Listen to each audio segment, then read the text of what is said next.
Hello guys, welcome to UPSC point. दोस्तों, किसी भी एग्जाम में सफलता के लिए प्रीवियस ईयर क्वेश्चन देखना सबसे जरूरी होता है ताकि आप सही डायरेक्शन में तैयारी कर सकें। इसलिए पॉलिटी के 500 एमसीक्यू सीरीज में हमने उन प्रश्नों को शामिल किया है जो हर एग्जाम में कई बार रिपीट हुए हैं और आगे भी आने की पूरी संभावना है। हर प्रश्न के साथ आपको डिटेल एक्सप्लेनेशन मिलेगा ताकि आपकी तैयारी और मजबूत हो सके।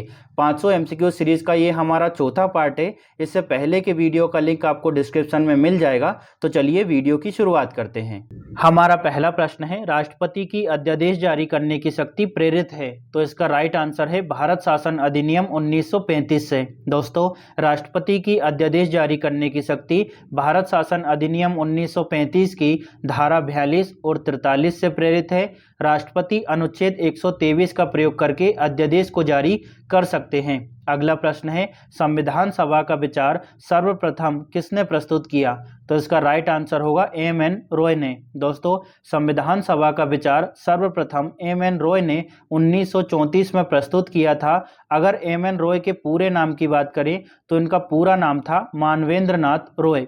हो सकता है आपको ऑप्शन में एम.एन. रॉय ना मिले, इनका पूरा नाम लिख दिया जाए, तो इनके पूरे नाम को अच्छे से याद रखना है। एम.एन. रॉय का पूरा नाम क्या था? मानवेंद्र नाथ रॉय। चलिए अब आगे बढ़ते हैं। अगला प्रश्न है दोस्तों, विवाह, तलाक, गोद लेना संविधान की किस सूची के अंतर्गत शामिल है? तो इसका राइट आंसर है समवर्ती सूची के अंतर्गत। दोस्तों, भारतीय संविधान की 7वीं अनुसूची में केंद्र और राज्यों के बीच शक्तियों का विभाजन किया गया है। इस अनुसूची में 3 सूचियां शामिल है, संघ सूची, राज्य सूची और समवर्ती सूची। तो दोस्तों, समवर्ती सूची में ही विवाह, तलाक और गोद लेने के जो प्रावधान हैं वो वर्णित किए गए हैं। अगला प्रश्न है, किस बाद में सर्वोच्च न्यायालय ने सर्वप्रथम घोषित किया कि उद्देशिका यानी प्रस्तावना संविधान का हिस्सा नहीं है? प्रश्न पर अच्छे से गौर करना है। किस बाद में सर्वोच्च न्यायालय ने सर्वप्रथम घोषित किया कि उद्देशिका यानी प्रस्तावना संविधान का हिस्सा नहीं है? तो इसका राइट आंसर होगा बेरुवारी यूनियन केस में दोस्तों, जो कि 1960 में आया था। आगे चलकर दोस्तों, केशवानंद भारती केस में 1973 में सर्वोच्च न्यायालय ने उपयुक्त निर्णय को पलटते हुए प्रस्तावना को संविधान का भाग मान लिया था। तो इसको अच्छे से याद रखना है। चलिए अब हम आगे बढ़ते हैं। अगला प्रश्न है, किसने भारतीय संविधान की प्रस्तावना को हमारे संप्रभु प्रजातांत्रिक गणतंत्र की जन्म कुंडली कहा?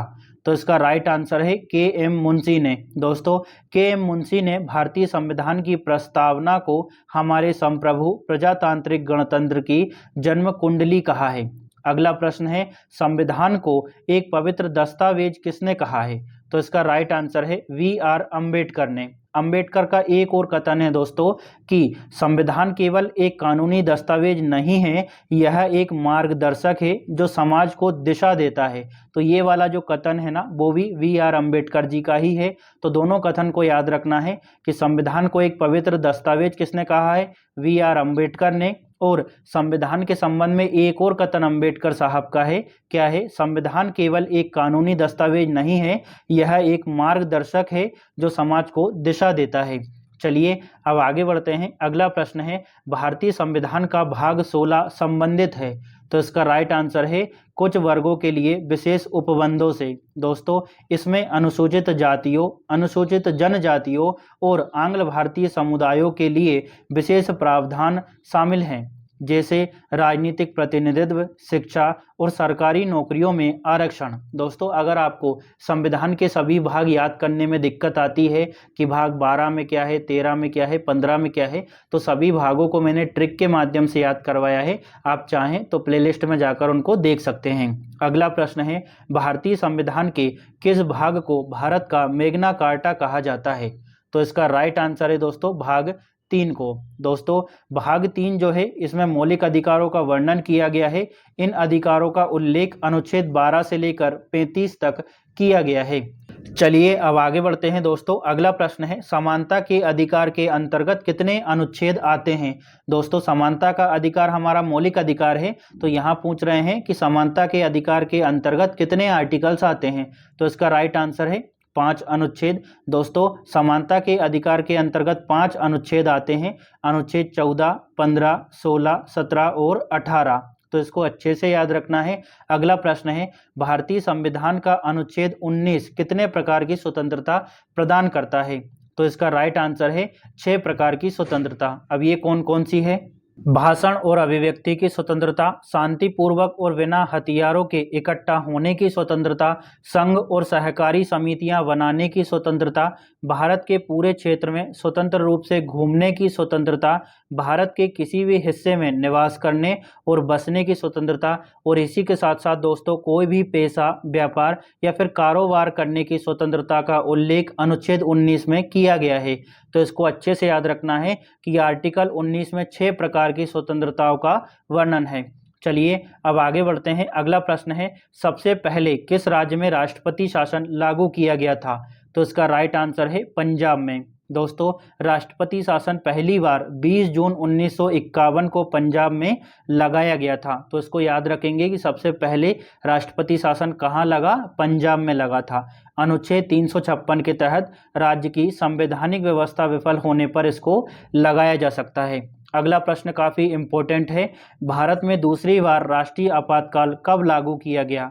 तो इसका राइट आंसर होगा 3 दिसंबर 1971 को। देखिए दोस्तों अधिकांश बच्चों को ये पता होगा कि 1971 में दूसरी बार लगा था, लेकिन यहाँ पर आपको डेट भी याद रखना है, 3 दिसंबर 1971 को।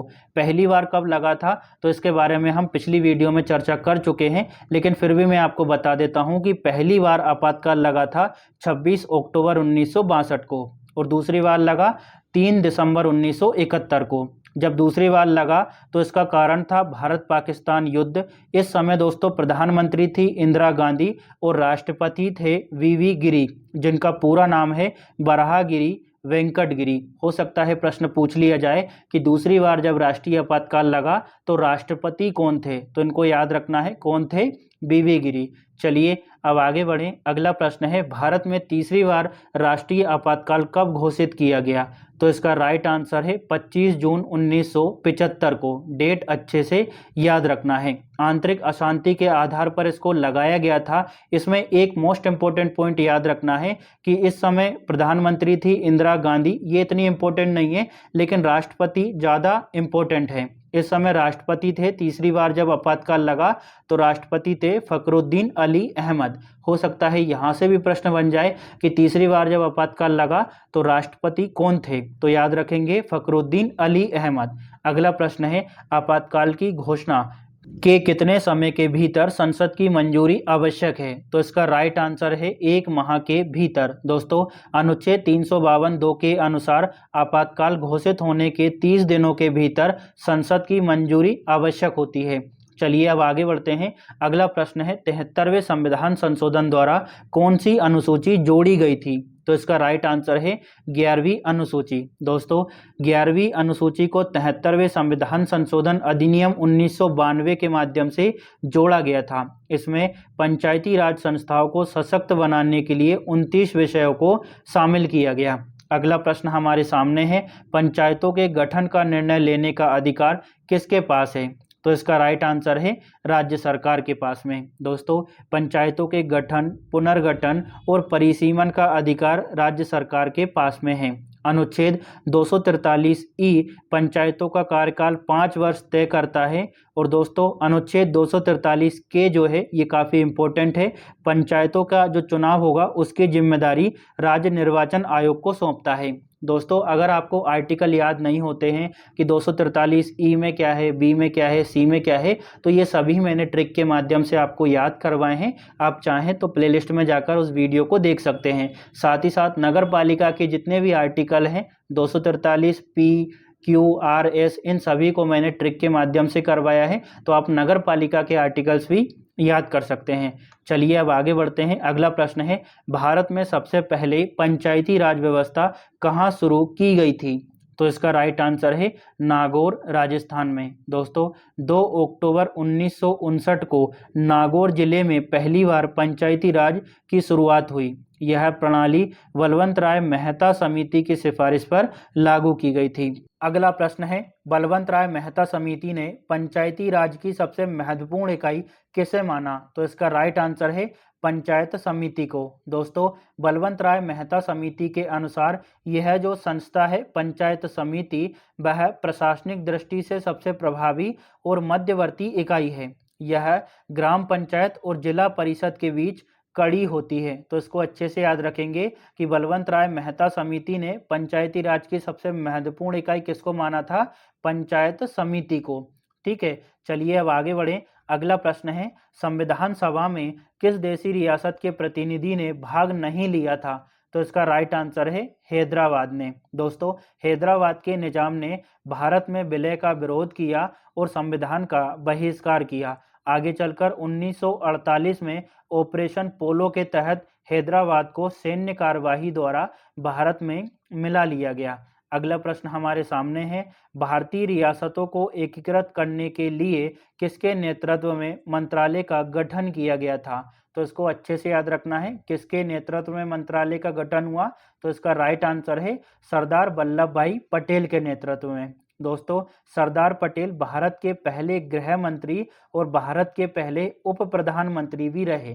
तो इसको भी याद रखना है, हो सकता है प्रश्न पूछ लिया जाए कि भारत के पहले गृह मंत्री कौन थे? तो कौन थे? सरदार पटेल। दोस्तों, देशी रियासतों के विलय के दौरान सचिव के रूप में कार्य किया था बीपी मेनन ने। तो इनका नाम भी याद रखना है। चलिए अब आगे बढ़ते हैं। अगला प्रश्न हमारे सामने है, भारतीय संविधान में मौलिक कर्तव्यों को किस वर्ष जोड़ा गया था? तो इसका राइट आंसर है 1976 में। दोस्तों, मौलिक कर्तव्यों को 42वें संविधान संशोधन 1976 के माध्यम से जोड़ा गया। यह भाग 4A और अनुच्छेद 51A के तहत माने जाते हैं। देखिए, 42वें संविधान संशोधन के माध्यम से संविधान में भाग 4 का जोड़ा गया और अनुच्छेद 51 का को शामिल किया गया, जिसमें मौलिक कर्तव्यों का उल्लेख किया गया है। अगला प्रश्न है, मौलिक कर्तव्यों को संविधान में जोड़ने की सिफारिश किस समिति ने की थी? तो इसका राइट आंसर है स्वर्ण सिंह समिति ने। इसकी रिपोर्ट के आधार पर 10 मौलिक कर्तव्यों को जोड़ा गया और आगे चलकर 86वें संविधान संशोधन 2002 द्वारा एक और मौलिक कर्तव्य जोड़ा गया। तो वर्तमान में मौलिक कर्तव्यों की संख्या है 11। अगर आपको मौलिक कर्तव्य भी याद नहीं होते हैं कि पहले में क्या है, तीसरे में क्या है, 7वें में क्या है, तो सभी मौलिक कर्तव्यों को मैंने ट्रिक के माध्यम से याद करवाया है। आप चाहें तो उस वीडियो को देख सकते हैं प्लेलिस्ट में जाकर। चलिए अब आगे बढ़ते हैं दोस्तों। अगला प्रश्न है, संसद के संयुक्त अधिवेशन का प्रावधान किस अनुच्छेद में है? तो इसका राइट आंसर है अनुच्छेद 108 में। दोस्तों, संसद के दोनों सदनों में मतभेद होने पर संयुक्त बैठक बुलाई जाती है और संयुक्त बैठक को राष्ट्रपति द्वारा बुलाया जाता है। तो इसको याद रखना है। ठीक है, किसके द्वारा बुलाया जाता है? राष्ट्रपति द्वारा। और संयुक्त बैठक की अध्यक्षता लोकसभा अध्यक्ष करते हैं। अगर लोकसभा अध्यक्ष ना हो तो संयुक्त बैठक की अध्यक्षता करेंगे उपाध्यक्ष, और अगर उपाध्यक्ष भी ना हो तो संयुक्त बैठक की जो अध्यक्षता है वो राज्यसभा के उपसभापति द्वारा की जाएगी। तो तीनों नाम अच्छे से याद रखना है कि संयुक्त बैठक की अध्यक्षता लोकसभा अध्यक्ष द्वारा की जाएगी। अगर लोकसभा अध्यक्ष ना हो तो उपाध्यक्ष द्वारा की जाएगी। अगर उपाध्यक्ष भी ना हो तो संयुक्त बैठक की जो अध्यक्षता है वो राज्यसभा के उपसभापति करेंगे। ठीक है, अगला प्रश्न है, राष्ट्रपति किस अनुच्छेद के तहत सुप्रीम कोर्ट से सलाह मांग सकते हैं? तो इसका राइट आंसर है अनुच्छेद 143 के तहत। इसे परामर्शदायी क्षेत्राधिकार कहा जाता है। सुप्रीम कोर्ट की राय बाध्यकारी नहीं होती, इसे मानना राष्ट्रपति के विवेक पर निर्भर होता है। चलिए आगे बढ़ें। अगला प्रश्न है, भारत के संसद भवन का उद्घाटन किसने किया था? तो इसका राइट आंसर है लॉर्ड इरविन ने। दोस्तों, संसद भवन का उद्घाटन 18 जनवरी 1927 को तत्कालीन वायसराय लॉर्ड इरविन ने किया। इसे लुटियंस और वेकर द्वारा डिजाइन किया गया था। अगला प्रश्न है, भारत की संचित निधि से धन निकालने पर किसका नियंत्रण होता है? तो इसका राइट आंसर है संसद का। दोस्तों, अनुच्छेद 266(3) के अनुसार संचित निधि से कोई भी खर्च संसद की अनुमति के बिना नहीं किया जा सकता। तो इसको भी याद रखना है। आर्टिकल सबसे ज्यादा इंपॉर्टेंट है, आर्टिकल 266(3). चलिए अब आगे बढ़ते हैं। अगला प्रश्न है दोस्तों, राष्ट्रपति चुनाव के लिए प्रत्याशी को कितने प्रस्तावक और अनुमोदक की आवश्यकता होती है? तो इसका राइट आंसर है 50 प्रस्तावक और 50 अनुमोदक। यह नियम 2007 में संशोधित किया गया। पहले 10 प्रस्तावक और 10 अनुमोदक की आवश्यकता होती थी, तो याद रखना है कि इसको 2007 में परिवर्तित करके 50 प्रस्तावक और 50 अनुमोदक कर दिया। अगला प्रश्न है, भारत के राष्ट्रपति को सलाह कौन देता है? तो इसका राइट आंसर है केंद्रीय मंत्रिपरिषद। आर्टिकल अच्छे से याद रखना है। आर्टिकल 74(1) के अनुसार राष्ट्रपति को मंत्रिपरिषद की सलाह से कार्य करना अनिवार्य है। दोस्तों, 42वें संविधान संशोधन ने इसे अनिवार्य बना दिया कि अगर मंत्रिपरिषद जो भी सलाह देगी, राष्ट्रपति उसे मानेगा ही मानेगा। लेकिन आगे चलकर 44वें संविधान संशोधन से ये कहा गया कि मंत्रिपरिषद ने अगर कोई सलाह दी है तो राष्ट्रपति उसे एक बार पुनर्विचार के लिए मंत्रिपरिषद को लौटा सकता है। तो दोनों को अच्छे से याद रखना है। चलिए अब आगे बढ़ें। अगला प्रश्न है, लोकसभा में सीटों का आवंटन किस आधार पर किया जाता है? तो इसका राइट आंसर है जनसंख्या के आधार पर। हालांकि ये आपको पता होगा, लेकिन आर्टिकल जरूरी है। दोस्तों, अनुच्छेद 81 के अनुसार राज्यों को लोकसभा में सीटें उनकी जनसंख्या के अनुपात में दी जाती है। वर्तमान में 1971 की जनगणना को आधार माना है, जिसे 2026 तक स्थगित रखा गया है। मतलब लोकसभा की जो सीटें हैं 2026 के बाद बढ़ाई जा सकती है, तब तक जितनी है उतनी ही रहेगी। ठीक है, तो अगले प्रश्न को देखते हैं। अगला प्रश्न है, अविश्वास प्रस्ताव संसद के किस सदन में लाया जाता है? तो इसका राइट आंसर है लोकसभा में। दोस्तों, यह केवल लोकसभा में लाया जा सकता है क्योंकि सरकार उसी के प्रति सामूहिक रूप से उत्तरदायी होती है। तो अविश्वास प्रस्ताव को कहाँ लाया जा सकता है? लोकसभा में। दोस्तों, अविश्वास प्रस्ताव का उद्देश्य सरकार की बहुमत स्थिति को परखना है कि भैया जो सांसद हैं वो सरकार को सपोर्ट कर रहे हैं या फिर नहीं कर रहे हैं। चलिए अब आगे बढ़ते हैं। अगला प्रश्न है, कितने दिनों तक अनुपस्थित रहने पर लोकसभा सदस्य की सदस्यता समाप्त हो सकती है? तो इसका राइट आंसर है 60 दिन, या फिर इसको हम 2 महीने भी कह सकते हैं। अगर कोई सांसद बिना अनुमति के 2 महीने तक या फिर 60 दिनों तक संसद में उपस्थित नहीं होता है तो उसकी सदस्यता समाप्त मान ली जाती है। दोस्तों, अनुच्छेद 101(4) के अनुसार यदि कोई सदस्य बिना अनुमति के लगातार 60 दिनों तक संसद में अनुपस्थित रहता है तो उसकी सदस्यता समाप्त हो जाएगी। आर्टिकल को अच्छे से याद रखना है। कौन सा आर्टिकल है? आर्टिकल 101(4). अगला प्रश्न है, अब तक के सबसे लंबे समय तक कार्य करने वाले प्रधानमंत्री कौन थे? तो इसका राइट आंसर है जवाहरलाल नेहरू। दोस्तों, पंडित नेहरू ने 15 अगस्त 1947 से 27 मई 1964 तक प्रधानमंत्री पद को संभाला। वे कुल 17 वर्षों तक इस पद पर रहे और अब तक सबसे ज़्यादा उनका ही कार्यकाल रहा है, तो इसको भी याद रखना है। चलिए अब आगे बढ़ते हैं। दोस्तों, अगला प्रश्न हमारे सामने है, केंद्रीय मंत्रिपरिषद की संख्या कौन तय करता है? तो इसका राइट आंसर है प्रधानमंत्री। हालांकि अनुच्छेद 75 के अनुसार मंत्रियों की नियुक्ति राष्ट्रपति करते हैं, लेकिन वह प्रधानमंत्री की सलाह से इन मंत्रियों की नियुक्ति करते हैं। प्रधानमंत्री ही राष्ट्रपति को सलाह देते हैं कि किस व्यक्ति को मंत्री पद पर नियुक्त किया जाना है और कौन सा विभाग सौंपा जाना है। तो अच्छे से याद रखेंगे कि केंद्रीय मंत्रिपरिषद की संख्या कौन तय करता है? प्रधानमंत्री। चलिए अगला प्रश्न हम देखते हैं, स्वतंत्र भारत के पहले गृह मंत्री कौन थे? तो इसका राइट आंसर है सरदार वल्लभ भाई पटेल। दोस्तों, सरदार पटेल भारत के पहले गृह मंत्री और पहले उप प्रधानमंत्री रहे। इन्हें लौह पुरुष की उपाधि दी गई है। चलिए अब आगे बढ़ते हैं। दोस्तों, अगला प्रश्न हमारे सामने है, लोकसभा की कार्यवाही को कौन नियंत्रित करता है? तो इसका राइट आंसर है लोकसभा अध्यक्ष। दोस्तों, लोकसभा अध्यक्ष को अनुच्छेद 93 के तहत यह मान्यता दी गई है कि संसद की कार्यवाही को वह कंट्रोल करेगा और निर्देश देगा। इसी के साथ साथ अध्यक्ष का निर्णय अंतिम और निर्णायक माना जाता है। अगला प्रश्न, वह व्यक्ति जिसे भारत के सभी न्यायालयों में सुनवाई का अधिकार प्राप्त है? तो इसका राइट आंसर है महान्यायवादी, जिसको अंग्रेजी में अटॉर्नी जनरल ऑफ इंडिया कहा जाता है।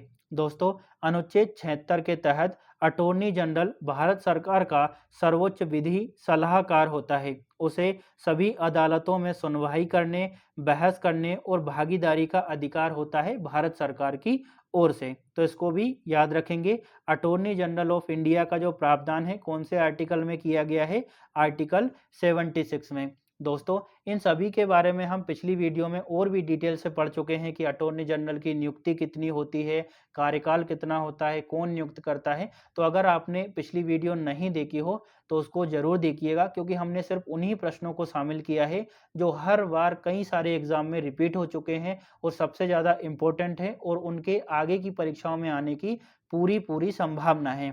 चलिए अब आगे बढ़ें। अगला प्रश्न है, कैबिनेट मिशन योजना के अनुसार संविधान सभा में कुल कितने सदस्य होने थे? तो इसका राइट आंसर है 389। दोस्तों यह संख्या कैबिनेट मिशन की सिफारिश पर तय की गई थी। इन 389 सदस्यों में से 292 मतलब 292 सदस्य ब्रिटिश प्रांतों से, 93 मतलब 93 सदस्य देसी रियासतों से और 4 सदस्य मुख्य आयुक्तों यानी जो चीफ कमिश्नर प्रांत हैं वहां से चुने जाने थे। तो इसको भी याद रखना है अच्छे से। अगला प्रश्न है दोस्तों, संविधान के अनुच्छेद 23 में किसका वर्णन है? तो इसका राइट आंसर है दोस्तों शोषण का, श्रम का शोषण और मानव तस्करी को इसमें रोका गया है। अनुच्छेद 23 मौलिक अधिकार है जो मानव तस्करी, वेगार और शोषण को प्रतिबंधित करता है। हालांकि ये आपको पता होगा लेकिन इम्पोर्टेंट क्वेश्चन है और अक्सर एग्जाम में पूछा जाता है, इस वजह से मैंने यहाँ पर शामिल किया है। चलिए आगे बढ़ें। अगला प्रश्न है, केंद्रीय मंत्रिमंडल के सदस्य किसके प्रति सामूहिक रूप से उत्तरदायी होते हैं? तो इसका राइट आंसर है लोकसभा के प्रति। दोस्तों संविधान के अनुच्छेद 75(3) के अनुसार, आर्टिकल को अच्छे से याद रखेंगे, संविधान के अनुच्छेद 75(3) के अनुसार मंत्री परिषद सामूहिक रूप से लोकसभा के प्रति उत्तरदायी होती है और व्यक्तिगत रूप से राष्ट्रपति के प्रति उत्तरदायी होती है। तो इसको अच्छे से याद रखना है। अगला प्रश्न है, अब तक कुल कितने व्यक्ति भारत के उप प्रधानमंत्री रह चुके हैं? तो इसका राइट आंसर है 7 व्यक्ति। दोस्तों भारत में उप प्रधानमंत्री का पद संवैधानिक रूप से अनिवार्य नहीं है। पहले उप प्रधानमंत्री सरदार वल्लभ भाई पटेल थे और अंतिम लाल कृष्ण आडवाणी थे। तो अच्छे से याद रखेंगे कि अब तक टोटल कितने उप प्रधानमंत्री हुए हैं? टोटल 7 हुए हैं। चलिए अब आगे बढ़ते हैं दोस्तों। अगला प्रश्न हमारे सामने है, कौन सा संवैधानिक पदाधिकारी सेवानिवृत्ति के बाद केंद्र या राज्य सरकार में कोई भी पद नहीं ले सकता? तो इसका राइट आंसर है नियंत्रक एवं महालेखा परीक्षक, जिसको केग भी कहा जाता है। दोस्तों यह प्रावधान अनुच्छेद 148(4) में दिया गया है। इसका उद्देश्य केग की स्वतंत्रता और निष्पक्षता को सुरक्षित करना है, ताकि केग किसी के दबाव में ना आए, उसके मन में लालच ना हो कि मेरे को आगे भी अपॉइंट होना है। ठीक है, चलिए अब आगे बढ़ें। अगला प्रश्न है, परिसीमन आयोग का अध्यक्ष कौन होता है? तो इसका राइट आंसर है उच्चतम न्यायालय के अवकाश प्राप्त न्यायाधीश परिसीमन आयोग के अध्यक्ष होते हैं। दोस्तों परिसीमन आयोग लोकसभा और विधानसभा क्षेत्रों की सीमाएं तय करता है। प्रत्येक जनगणना के बाद भारत की संसद द्वारा संविधान के अनुच्छेद 82 के तहत एक परिसीमन अधिनियम लागू किया जाता है। आर्टिकल को अच्छे से याद रखना है। ठीक है, काफी इंपॉर्टेंट आर्टिकल है। चलिए अब आगे बढ़ें। अगला प्रश्न हमारे सामने है, लोकसभा और विधानसभा चुनाव में किसी उम्मीदवार की जमानत राशि कब जब्त हो जाती है? तो इसका राइट आंसर है जब वह वेद मतों का 1/6 भाग प्राप्त नहीं कर पाता। दोस्तों यह जो नियम है वो जनप्रतिनिधि अधिनियम 1951 के तहत लागू किया गया है। इसका उद्देश्य है गंभीर उम्मीदवारों की पहचान करना। अगला प्रश्न है, किस अनुच्छेद में सुप्रीम कोर्ट को अभिलेख न्यायालय का दर्जा प्राप्त है? तो इसका राइट आंसर है अनुच्छेद 129 में सुप्रीम कोर्ट को अभिलेख न्यायालय का दर्जा प्रदान किया गया है। दोस्तों सुप्रीम कोर्ट के निर्णय और आदेशों को साक्ष्य के रूप में रिकॉर्ड किया जा सकता है। इसी के साथ साथ सुप्रीम कोर्ट के पास में अपनी अवमानना पर दंड देने का अधिकार भी प्राप्त है। चलिए अब आगे बढ़ें। अगला प्रश्न है, राज्य सरकार का संवैधानिक प्रमुख कौन होता है? तो इसका राइट आंसर है राज्यपाल। दोस्तों अनुच्छेद 153 से लेकर 162 तक राज्यपाल से संबंधित अनुच्छेदों का वर्णन किया गया है। यह राज्य की संवैधानिक प्रमुख होते हैं और जबकि वास्तविक प्रमुख जो है वो मुख्यमंत्री होते हैं। इसको भी याद रखना है। अगला प्रश्न है, वह पदाधिकारी जो राष्ट्रपति की इच्छा पर पद पर बना रहता है। तो इसका राइट आंसर है राज्यपाल। दोस्तों, अनुच्छेद 156 के अनुसार राज्यपाल राष्ट्रपति की इच्छा तक अपने पद पर बने रह सकते हैं। ठीक है, मतलब जो राज्यपाल है वो राष्ट्रपति के प्रसाद पर्यंत पर कार्य करते हैं। चलिए आगे बढ़ते हैं। अगला प्रश्न हमारे सामने है दोस्तों, राज्यपाल सोने के पिंजरे में बंद एक तोते की तरह होता है, यह कथन किसका है? तो इसका राइट आंसर है सरोजिनी नायडू का। दोस्तों, यह कथन राज्यपाल की सीमित स्वतंत्रता और केंद्र पर निर्भरता को दर्शाता है। राज्यपाल एक संवैधानिक प्रमुख है, परंतु जो निर्णय होते हैं वो मंत्रिपरिषद की सलाह से ही होते हैं। इसी वजह से सरोजिनी नायडू ने राज्यपाल के संबंध में कहा कि राज्यपाल सोने के पिंजरे में बंद एक तोते की तरह होता है। अगला प्रश्न हमारे सामने है, किसी राज्य में मुख्यमंत्री की नियुक्ति कौन करता है? तो इसका राइट आंसर है राज्यपाल। दोस्तों, अनुच्छेद 164 के अनुसार मुख्यमंत्री की नियुक्ति राज्यपाल द्वारा की जाती है और मुख्यमंत्री वही व्यक्ति होता है जो विधानसभा में बहुमत दल का नेता हो। तो मुख्यमंत्री की नियुक्ति से संबंधित आर्टिकल को अच्छे से याद रखना है। कौन सा आर्टिकल है? आर्टिकल 164। चलिए अब हम आगे बढ़ते हैं। अगला प्रश्न हमारे सामने है दोस्तों, 8वीं अनुसूची में सिंधी भाषा को किस संविधान संशोधन द्वारा जोड़ा गया था? तो इसका राइट आंसर है 21वें संविधान संशोधन द्वारा। दोस्तों, 1967 में पारित 21वें संविधान संशोधन द्वारा 8वीं अनुसूची में सिंधी भाषा को जोड़ा गया। आगे चलकर कई अन्य भाषाएं 8वीं अनुसूची में शामिल की गई और वर्तमान में कुल 22 भाषाएं 8वीं अनुसूची में शामिल है। लेकिन मूल संविधान में 8वीं अनुसूची में 14 भाषाएं ही सम्मिलित थी। वर्तमान में कितनी है? 22। तो इसको भी याद रखना है। अगला प्रश्न हमारे सामने है, अंतर्राष्ट्रीय समझौतों को लागू करने की शक्ति, अच्छे से प्रश्न को सुनना है, अंतर्राष्ट्रीय समझौतों को लागू करने की शक्ति किस अनुच्छेद में दी गई है? तो इसका राइट आंसर है अनुच्छेद 253 में। दोस्तों, अनुच्छेद 253 का प्रयोग करके संसद भारत के किसी भी हिस्से के लिए कोई भी कानून बना सकती है ताकि किसी भी अंतर्राष्ट्रीय संधि, समझौते और सम्मेलन को प्रभावी बनाया जा सके। चलिए अब आगे बढ़ते हैं। अगला प्रश्न है, भारत के नागरिक का कर्तव्य होगा कि वह प्राकृतिक पर्यावरण की रक्षा करे और उसमें सुधार करे, यह बात किस अनुच्छेद में कही गई है? तो इसका राइट आंसर है अनुच्छेद 48A में। दोस्तों, यह अनुच्छेद DPSP यानी नीति निर्देशक सिद्धांतों का हिस्सा है और नीति निर्देशक सिद्धांतों का उल्लेख संविधान के भाग 4 में किया गया है। ठीक है, तो इसको अच्छे से याद रखना है। दोस्तों, आर्टिकल 48A में वन, झील, नदियों और वन्य जीवों की रक्षा की बात कही गई है। अगला प्रश्न हमारे सामने है, मौलिक अधिकारों का उद्देश्य क्या है? तो इसका राइट आंसर है व्यक्तिगत स्वतंत्रता की सुरक्षा करना। दोस्तों, संविधान के भाग 3 में मौलिक अधिकारों का वर्णन किया गया है और मौलिक अधिकारों का उल्लेख आर्टिकल 12 से लेकर 35 तक किया गया है। कौन से भाग में? भाग 3 में। और आर्टिकल कौन कौन से हैं? 12 से लेकर 35 तक। दोस्तों, इन मौलिक अधिकारों का उद्देश्य नागरिकों को सरकार के अत्याचारों से सुरक्षा देना है। ये अधिकार न्यायालय द्वारा संरक्षित किए गए हैं। ठीक है, तो ये आपको समझ आ गया होगा। चलिए अब आगे बढ़ें। अगला प्रश्न है, शिक्षा का अधिकार संविधान में किस अनुच्छेद में जोड़ा गया? तो इसका राइट आंसर है अनुच्छेद 21A में शिक्षा के अधिकार को जोड़ा गया।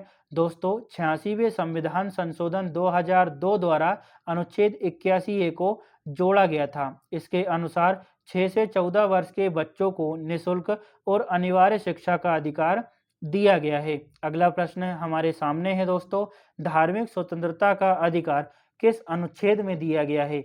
तो इसका राइट आंसर है अनुच्छेद 25 में। दोस्तों, अनुच्छेद 25 हर नागरिक को धर्म की स्वतंत्रता, प्रचार, प्रसार और पालन करने का अधिकार देता है। अब आगे बढ़ते हैं दोस्तों। अगला प्रश्न है, यदि कोई भारतीय नागरिक किसी अन्य देश की नागरिकता ग्रहण कर लेता है तो वह भारत का नागरिक नहीं रहेगा। ठीक है, भारतीय नागरिकता अधिनियम 1955 के अनुसार दूसरे देश की नागरिकता स्वीकार करने पर भारतीय नागरिकता स्वतः ही समाप्त हो जाती है। तो इसको अच्छे से याद रखना है। अगला प्रश्न, स्वतंत्रता संबंधी अधिकार संविधान के किन अनुच्छेदों में वर्णित है?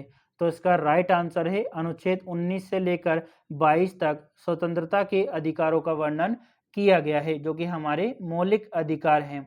चलिए अब आगे बढ़ते हैं दोस्तों। अगला प्रश्न है, नागरिकता की प्राप्ति और समाप्ति से संबंधित विस्तृत प्रावधान किसमें है?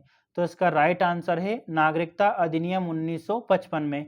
दोस्तों, यह अधिनियम भारत की नागरिकता को प्राप्त करने, बनाए रखने और खोने की प्रक्रिया को स्पष्ट करता है। नागरिकता का प्रावधान संविधान के भाग 2 में वर्णित है।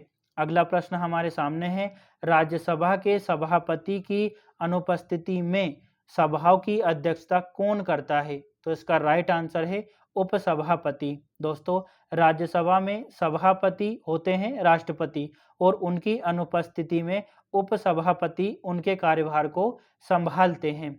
चलिए अब आगे बढ़ते हैं दोस्तों। अगला प्रश्न है, लोकसभा सदस्यों की अयोग्यता से जुड़े विवादों का निपटारा कौन करता है?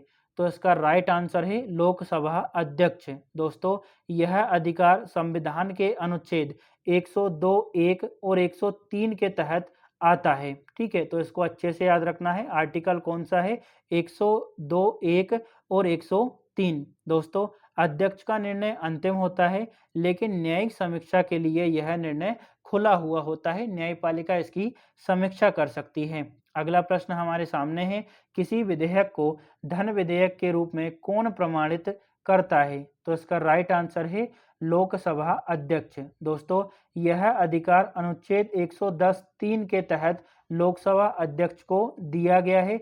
उसका निर्णय अंतिम होता है और बाध्यकारी होता है। लोकसभा अध्यक्ष ही तय करता है कि कौन सा विधेयक धन विधेयक है और कौन सा विधेयक साधारण विधेयक है। चलिए अब आगे बढ़ें। अगला प्रश्न है, भारत में विधानसभा के चुनाव किस आधार पर होते हैं? तो इसका राइट आंसर है वयस्क मताधिकार के आधार पर। दोस्तों, आर्टिकल को अच्छे से याद रखना है। अनुच्छेद 226 भारत में चुनाव के लिए सार्वभौमिक वयस्क मताधिकार के सिद्धांत को स्थापित करता है। ठीक है, मतलब वयस्क मताधिकार का उल्लेख कौन से आर्टिकल में है? आर्टिकल 326 में। दोस्तों, 18 वर्ष या उससे अधिक आयु का कोई भी भारतीय नागरिक जो किसी भी कानून द्वारा अयोग्य घोषित नहीं है, वोट देने का हकदार होता है। अगला प्रश्न है, गोवा, दमन और दीव को भारतीय संघ में शामिल करने के लिए कौन सा संविधान संशोधन किया गया? तो इसका राइट आंसर है 12वां संविधान संशोधन। दोस्तों, गोवा, दमन और दीव को शामिल करने के लिए किया गया 1962 में। इस संशोधन द्वारा अनुच्छेद 240 और पहली अनुसूची में संशोधन किया गया। पहली अनुसूची में राज्यों और संघों का उल्लेख किया गया है, तो पहली अनुसूची में भी संशोधन किया गया था। चलिए अब आगे बढ़ें दोस्तों। अगला प्रश्न है, संविधान की 9वीं अनुसूची को किस संशोधन द्वारा जोड़ा गया था? तो इसका राइट आंसर है पहले संविधान संशोधन द्वारा, जो कि 1951 में हुआ। इस पहले संविधान संशोधन से संविधान में 9वीं अनुसूची को जोड़ा गया था। मूल संविधान में 8 अनुसूचियां थी।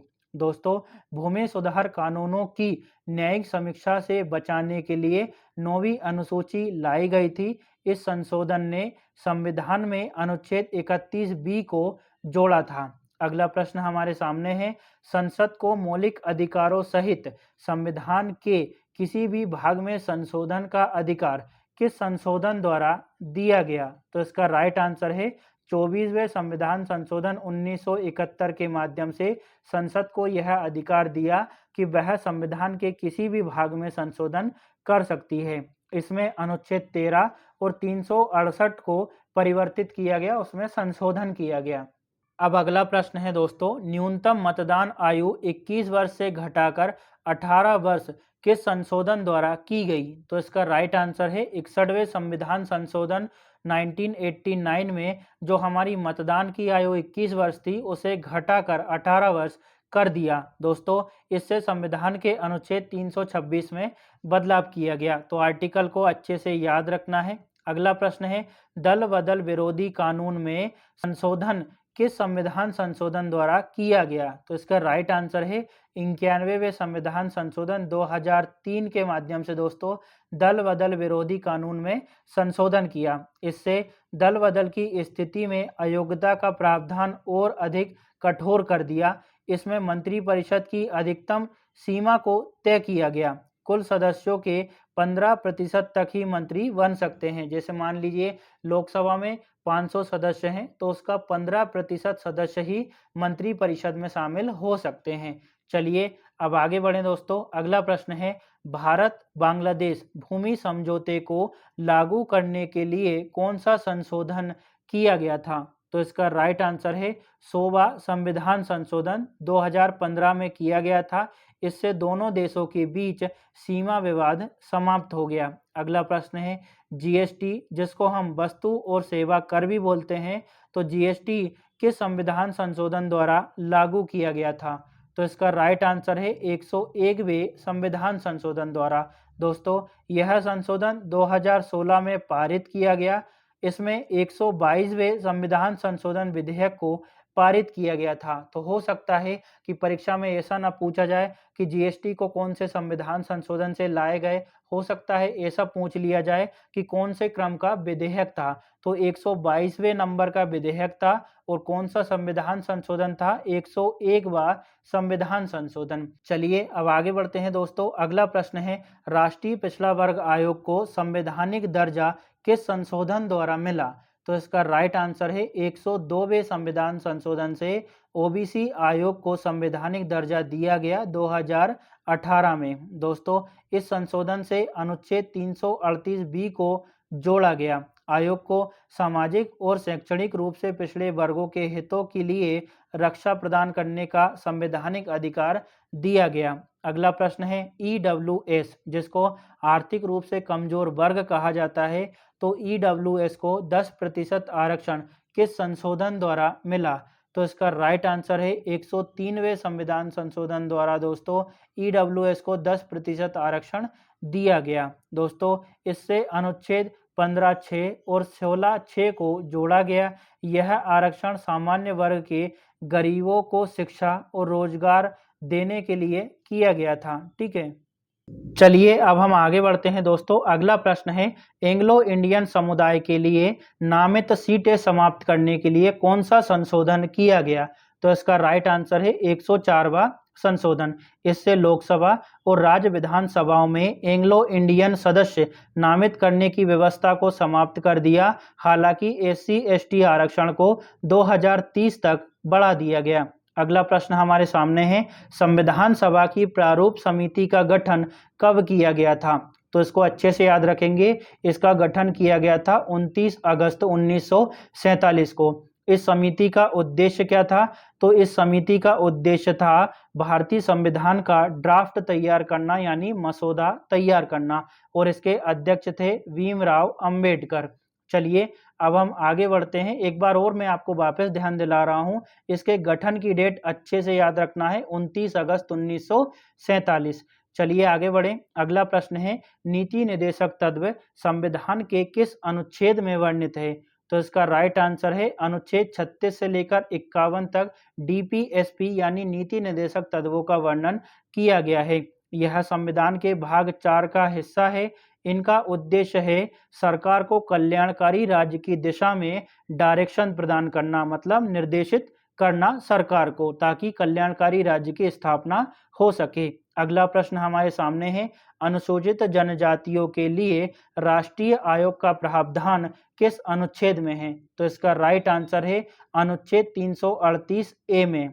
दोस्तों, यह आयोग अनुसूचित जनजातियों के हितों की रक्षा और सलाह देने का कार्य करता है। कौन सा आयोग? अनुसूचित जनजाति आयोग। इसका गठन 89वें संविधान संशोधन 2003 के माध्यम से किया गया। देखिए दोस्तों, पहले अनुसूचित जाति और जनजाति आयोग एक ही था, दोनों ही काम एक ही आयोग करता था, लेकिन 89वें संविधान संशोधन के माध्यम से दोनों को अलग अलग कर दिया और इसी संविधान संशोधन से संविधान में अनुच्छेद 338 ए को जोड़ा गया, जो कि अनुसूचित जनजातियों के लिए एक आयोग के गठन का प्रावधान करता है। तो इसको अच्छे से याद रखना है।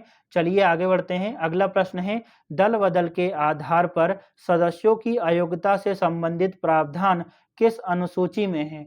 तो इसका राइट आंसर है 10वीं अनुसूची में। दोस्तों, इसे 52वें संविधान संशोधन 1985 द्वारा जोड़ा गया था।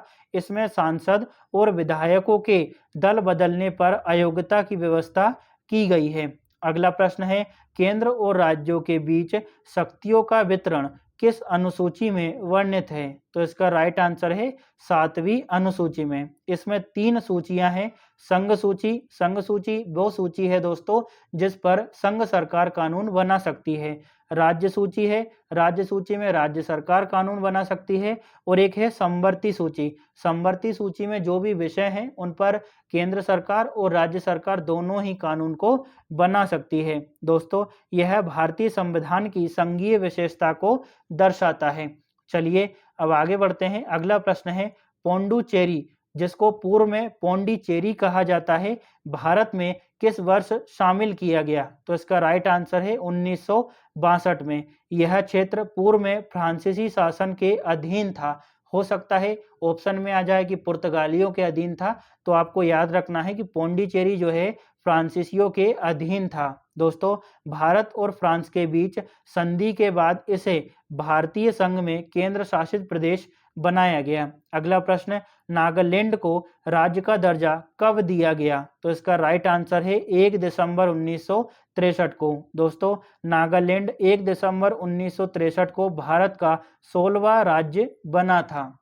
चलिए अब हम आगे बढ़ते हैं दोस्तों। अगला प्रश्न है, संविधान के अनुच्छेद 24 में कौन सा मौलिक अधिकार सुनिश्चित किया गया है? तो इसका राइट आंसर है दोस्तों, बच्चों को शोषण से संरक्षण का अधिकार आर्टिकल 24 में वर्णित किया गया है। दोस्तों, आर्टिकल 24 के अनुसार 14 वर्ष से कम उम्र के बच्चों को खतरनाक कार्यों या फिर कारखानों में नियोजित नहीं किया जा सकता है। अगला प्रश्न है, समान कार्य के लिए समान वेतन का सिद्धांत कहाँ दर्ज है? तो इसका राइट आंसर है राज्य के नीति निर्देशक तत्वों में, यानी डीपीएसपी में। दोस्तों, यह सिद्धांत अनुच्छेद 39D में दिया गया है। इसका उद्देश्य है पुरुष और महिलाओं को समान कार्य के लिए समान वेतन दिलाना। दोस्तों, अगर आपको नीति निर्देशक तत्व याद नहीं होते हैं कि 36 में क्या है, 37 में क्या है, 40 में क्या है, तो सभी डीपीएसपी यानी नीति निर्देशक तत्वों को मैंने ट्रिक के माध्यम से याद करवाया है। आप चाहें तो उस वीडियो को देख सकते हैं, आपको सभी आर्टिकल आसानी से याद हो जाएंगे। चलिए अब आगे बढ़ें। अगला प्रश्न है दोस्तों, लोकसभा और राज्यसभा की संयुक्त बैठक कब होती है? तो इसका राइट आंसर है जब दोनों सदनों में किसी विधेयक पर मतभेद हो जाए तो संयुक्त बैठक का आयोजन किया जाता है। दोस्तों, अनुच्छेद 108 के अनुसार संसद के दोनों सदनों में असहमति होने पर संयुक्त बैठक बुलाई जाती है और संयुक्त बैठक को राष्ट्रपति बुलाते हैं। इसका नेतृत्व लोकसभा अध्यक्ष द्वारा किया जाता है, तो इसको भी याद रखना है। अगला प्रश्न, राष्ट्रपति किस सूची पर अध्यादेश जारी कर सकते हैं? तो इसका राइट आंसर है संघ सूची और समवर्ती सूची के विषयों पर राष्ट्रपति अध्यादेश को जारी कर सकते हैं। दोस्तों, अनुच्छेद 123 के अनुसार जब संसद सत्र में ना हो तो राष्ट्रपति अध्यादेश जारी कर सकते हैं। और दोस्तों, आपातकाल की स्थिति में राज्य सूची के विषय पर भी राष्ट्रपति द्वारा अध्यादेश को जारी किया जा सकता है। चलिए अब हम आगे बढ़ते हैं दोस्तों। अगला प्रश्न है, उपराष्ट्रपति को पदच्युत करने का प्रस्ताव सबसे पहले किस सदन में पेश किया जाता है? तो इसका राइट आंसर है राज्यसभा में। दोस्तों, यह प्रक्रिया संविधान के आर्टिकल 67B के तहत होती है। प्रस्ताव केवल राज्यसभा में ही विशेष बहुमत से पारित किया जा सकता है, फिर लोकसभा की साधारण स्वीकृति आवश्यक होती है। मतलब राज्यसभा में विशेष बहुमत से प्रस्ताव पारित होना आवश्यक है और लोकसभा में साधारण बहुमत से, और इसका उल्लेख किया गया है आर्टिकल 67 बी में, तो इसको अच्छे से याद रखना है। अगला प्रश्न हमारे सामने है, राज्यसभा में राज्यों का प्रतिनिधित्व किस आधार पर होता है? तो इसका राइट आंसर है राज्य की जनसंख्या के आधार पर। चलिए अब हम आगे बढ़ते हैं दोस्तों। अगला प्रश्न है, राज्यसभा में किस राज्य का प्रतिनिधित्व सबसे अधिक है? तो इसका राइट आंसर है उत्तर प्रदेश का। दोस्तों, जनसंख्या के आधार पर उत्तर प्रदेश को सबसे अधिक सीटें आवंटित की गई है। इसके बाद आता है महाराष्ट्र और महाराष्ट्र के बाद में आता है तमिलनाडु।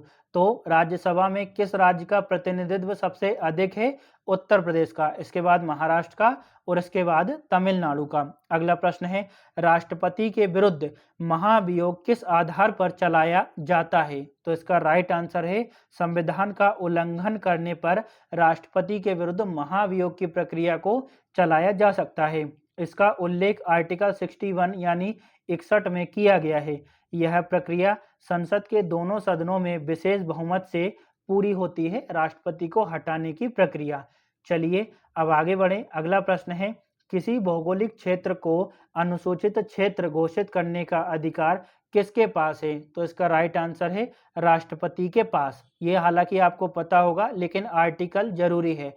दोस्तों, अनुच्छेद 244 के तहत राष्ट्रपति को यह अधिकार है कि किसी भी क्षेत्र को वह अनुसूचित क्षेत्र घोषित कर सकते हैं। अगला प्रश्न है, वह प्रधानमंत्री कौन थे जो अपने कार्यकाल में एक दिन भी संसद नहीं आए? तो इसका राइट आंसर है चौधरी चरण सिंह। दोस्तों, उन्हें 1979 में प्रधानमंत्री बनाया गया, लेकिन लोकसभा में बहुमत साबित करने से पहले उन्हें इस्तीफा देना पड़ा। इस प्रकार वे एक भी दिन संसद में नहीं बोल सके। तो इसको अच्छे से याद रखना है कि वे कौन से प्रधानमंत्री हैं जो अपने कार्यकाल में एक भी दिन संसद नहीं आए। तो इसका राइट आंसर क्या होगा? चौधरी चरण सिंह। चलिए अब आगे बढ़ते हैं। अगला प्रश्न है दोस्तों, किस संसदीय समिति के पदेन अध्यक्ष लोकसभा अध्यक्ष होते हैं? तो इसका राइट आंसर है दोस्तों नियम समिति, जिसको रूल कमेटी भी कहा जाता है अंग्रेजी में। यह समिति संसद के कार्य संचालन संबंधी नियमों की समीक्षा और सुधार का कार्य करती है। इसके अध्यक्ष लोकसभा अध्यक्ष होते हैं। अगला प्रश्न है, लोकसभा के पहले उपाध्यक्ष कौन थे? तो इसका राइट आंसर है दोस्तों अनंत शयनम अयंगार। लोकसभा के पहले उपाध्यक्ष कौन थे? अनंत शयनम अयंगार। दोस्तों, हमने पिछली वीडियो में देख लिया था कि लोकसभा के अध्यक्ष पहले नंबर पर कौन थे।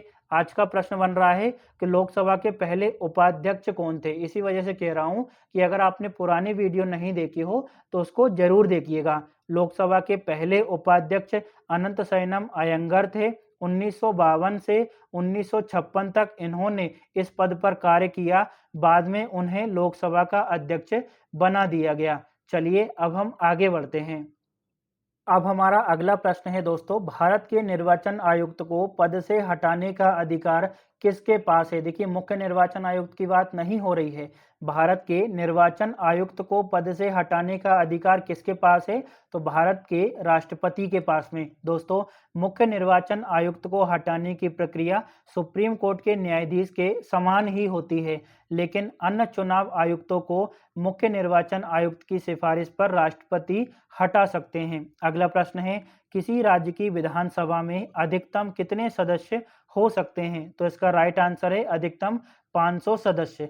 यह सीमा संविधान के अनुच्छेद 170(1) में निर्धारित की गई है। और दोस्तों, न्यूनतम सदस्य संख्या है 60 और अधिकतम सदस्य संख्या 500 हो सकती है किसी भी राज्य विधानसभा में।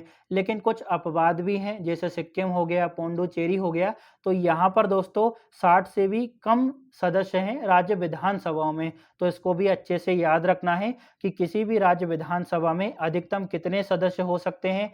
500 हो सकते हैं और न्यूनतम 60 हो सकते हैं। और इसका प्रावधान किया गया है अनुच्छेद 170(1) में। लेकिन इसके कुछ अपवाद भी हैं, जैसे सिक्किम और पुडुचेरी, इसको उदाहरण के तौर पर मान सकते हैं। चलिए अब हम आगे बढ़ते हैं दोस्तों, लेकिन उससे पहले आपसे रिक्वेस्ट है कि अगर आपको वीडियो अच्छा लग रहा हो तो अपना रिस्पॉन्स कमेंट बॉक्स में ज़रूर डालें। अगर आप अच्छा रिस्पॉन्स करेंगे और आपको हेल्प हो रही होगी तो मैं जल्दी से जल्दी और इससे भी बेहतर कंटेंट आपके लिए लेकर आऊँगा। लेकिन आप रिस्पॉन्स नहीं करेंगे तो मुझे समझ नहीं आएगा कि आपको वीडियो कैसा लग रहा है और आपके लिए हेल्पफुल है या नहीं है। इस वजह से आपसे फिर से रिक्वेस्ट है दोस्तों, कमेंट ज़रूर करिएगा। अब हम बात करते हैं प्रश्न की। तो प्रश्न क्या है, किस राज्य की विधानसभा पहली बार उसके गठन से पहले ही भंग कर दी गई थी?